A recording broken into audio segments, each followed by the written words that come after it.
মানুষ হাঁটছে রাস্তা দিয়ে পড়ে গেল ডেড, এরকম হচ্ছে না? তাহলে কি এমন ছিল তার দেহের মধ্যে বের হয়ে চলে গেল সে ডেড? বলবো হৃদযন্ত্রের ক্রিয়া বন্ধ হয়ে মারা গেছে। তো ক্রিয়াটা বন্ধ হলো কিভাবে? কে হুকুম করলো? কার আদেশে বন্ধ হলো? কে নিয়ে গেল রুহটা, আত্মাটা?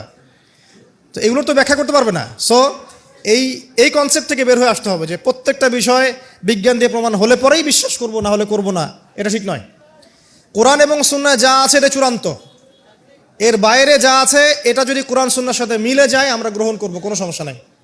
কিন্তু না মিললে আমরা কোশ্চিনকালও সেটা মানতে রাজি নই।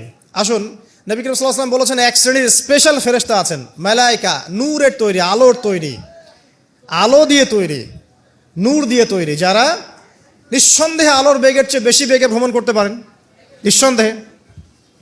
আচ্ছা, তো তারা স্পেশালি এই দরুদগুলোকে সংগ্রহ করেন, দরুদ এবং সালাম এটাকে সংগ্রহ করেন, করে নবী সাল্লাল্লাহু আলাইহি ওয়াসাল্লাম পর্যন্ত পৌঁছে দেন।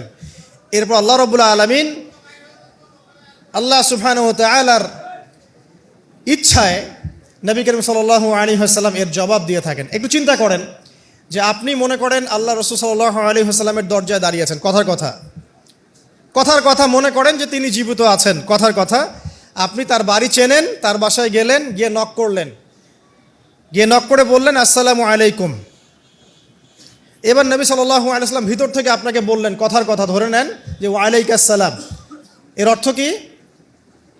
ওয়ালাইকুম আসসালাম অর্থ কি? আপনার উপরেও শান্তি বর্ষিত হোক। আচ্ছা, আবার মনে করেন আপনি বাসার ভিতরে আছেন, আপনার বাসায় নবীজি এসেছেন সাল্লাল্লাহু আলাইহি ওয়াসাল্লাম, কথার কথা। এবার তিনি আপনার দরজায় নক করছেন, নক করে বলছেন আসসালামু আলাইক, তোমার উপর শান্তি বর্ষিত হোক। তো নবী সাল্লাল্লাহু আলাইহি ওয়াসাল্লামের এই যে দোয়া, তোমার উপরে শান্তি বর্ষিত হোক, এটা যে যত বেশি পাবে তার জীবনটা তত সুন্দর হবে না?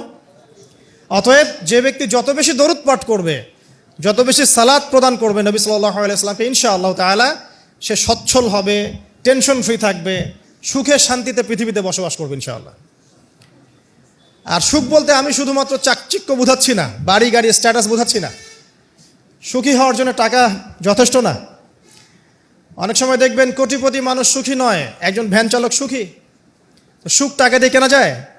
সুখ বলতে মনের সুখকে বোঝানো হচ্ছে। আল্লাহ পাক আমাদেরকে বোঝার তৌফিক দান করুন।